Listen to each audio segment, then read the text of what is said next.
السلام عليكم ورحمة الله وبركاته، مشاهدينا الكرام في قناتكم المفضلة، قناة يوميات مربي ضياء القلاوي. زي ما وعدت حضراتكم إن شاء الله بإذن الله تعالى في كل حلقة جديدة نقدم لكم معلومة جديدة تفيد حضراتكم.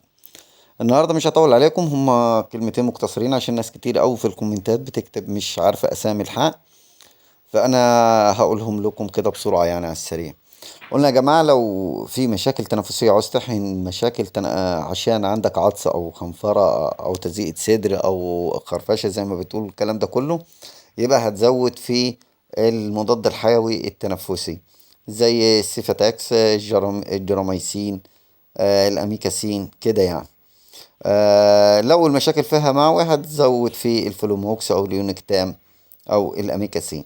المهم يعني اختصارا لكل الموضوع، الحقن عبارة عن أمبول، هتبقى على حسب العدد يعني جراميسين،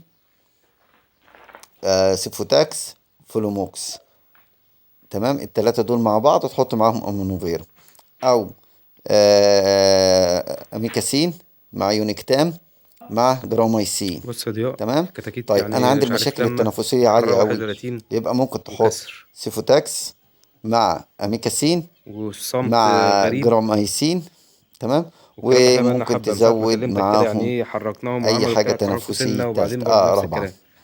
المزرعة كلها كده. الموضوع سهل وبسيط.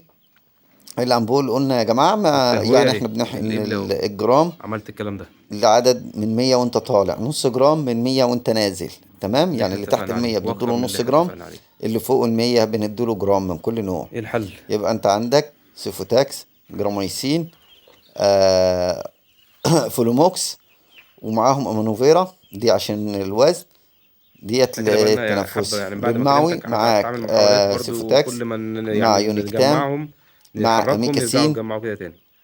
تمام، وممكن تحط معاهم الحرارة ايه؟ جراميسين برضو مع الامونوفيرا، على حسب ما انت عايز بقى نوع الحقنة بتاعتك، على حسب المشكلة اللي عندك هتختار. قلنا جرام للمية وانت طالع، نص جرام للي تحت المية. دي في الأعمار الصغيرة.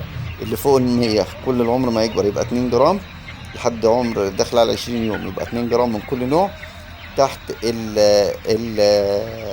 المية يبقى جرام لكل من كل نوع، على حسب العدد اللي عندك. اللي أقل من 100 هتديله جرام لو العمر داخل على 20. الكتاكيت الأعمار الصغيرة يبقى نص جرام كده يعني إيه. الحسبة بسيطة وسهلة عشان ما ت- إيه ما تتعبش نفسك، محدش يستغلك، محدش إيه يشتغل بكده بإذن الله تعالى. للتربية المنزلية أو يمكن هو الأعداد ده اللي الصغيرة اللي هي قطع، تحت ال وده 500 سايح على الموضوع سهل السلسلة. وبسيط. من ده فوق سايح. ال 200 يا جماعة لحد ال ايوه. 500 يبقى 3 جرام في العمر الصغير، 4 جرام أو 5 جرام اللي هو بعد 15 يوم، يعني اللي داخل على فراخ و800 جرام 900 جرام هيحقن. لو العدد من 300 لحد 500 قلنا هيحقن 4 جرام من كل نوع أو 5 جرام على حسب الظروف الصحية لفراخ. بكده تهيألي يعني إن احنا نبقوا مفيش أي مشاكل وكل الأمور اتشرحت. عايزين شرح توضيحي أكتر، قلنا اللي تحت المية هياخد نص جرام من كل نوع. في العمر الصغير، في العمر اللي هو بعد ال 15 يوم لل 20 يوم هياخد جرام من كل نوع. العمر الكبير هياخد اللي هو العدد من فوق ال 200، فوق ال 100 لحد 200 هياخد جرام من كل نوع في العمر الصغير. وكده عشان كتاكيت لحد واكلين 10 لسه ايام. واكلين في العمر الكبير من فبياكل 15 ل بطيء، ها؟ 20 يوم هياخد 2 جرام من كل نوع. تمام. ال 500 طبعا او من 300 وانت طالع لحد ال 500 يبقى 3 جرام في الاعمار الصغيره، من 4 ل 5 جرام في الاعمار الكبيره. ان شاء الله باذن الله يبقى كده لمينا بكل الموضوع عشان ما حدش يسالنا تاني على موضوع الحقنه باذن الله تعالى. يا رب النهارده نكون قدمنا لكم معلومه جديده مفيده تفيد حضراتكم ويكون بكل الافضل. وبكده اقول لحضراتكم السلام عليكم ورحمه الله وبركاته.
ده الدور اللي كنت اقول لك عليه يا باشمهندس ضياء بسم الله.